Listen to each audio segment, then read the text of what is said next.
bite his head off. Harry at swords points after push to breaking point with Meghan Markle.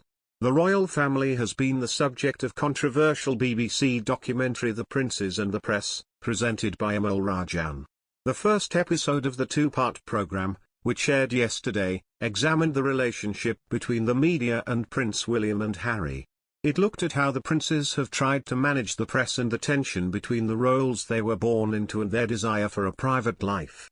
The documentary also revisited Harry's unprecedented statement in which he accused the media of crossing a line with their coverage of his relationship with Meghan.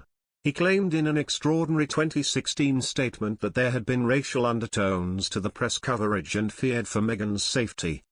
In the documentary, Sky News royal correspondent Rhiannon Mills recalled her surprise when the statement was first released. Ms. Mills said, "I was sitting at home, it was a weekday morning, and all of a sudden this statement drops in my inbox. And for a family who we always hear that mantra never complain, never explain, this was extraordinary." The Duke of Sussex, who at the time had only been dating Meghan for a few months, released the statement via a royal spokesperson. It was met with widespread surprise in the UK, due to its direct and outspoken language, a departure from the customary, terse royal communications. BBC royal correspondent Mr. Diamond said, "It was a hot tongue of flame, that statement, and that is not the way that a press advisor would have phrased anything.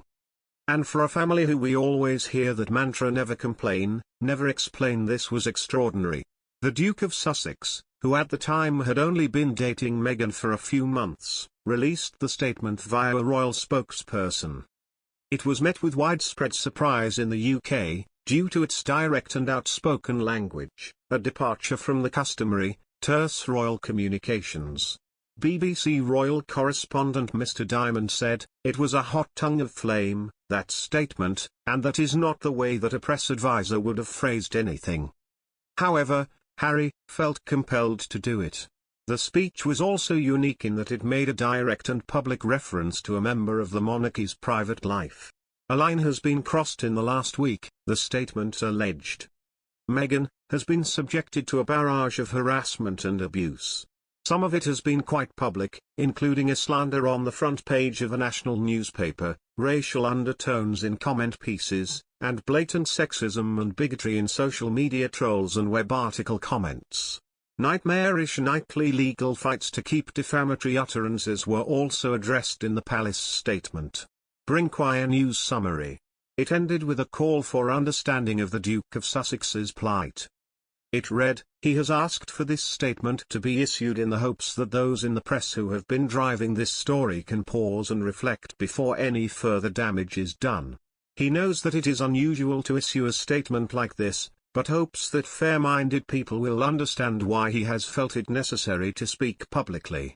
In 2020 the Sussexes quit the royal family, and a year later the couple were deeply critical of the British media in an infamous tell-all CBS interview with Oprah Winfrey.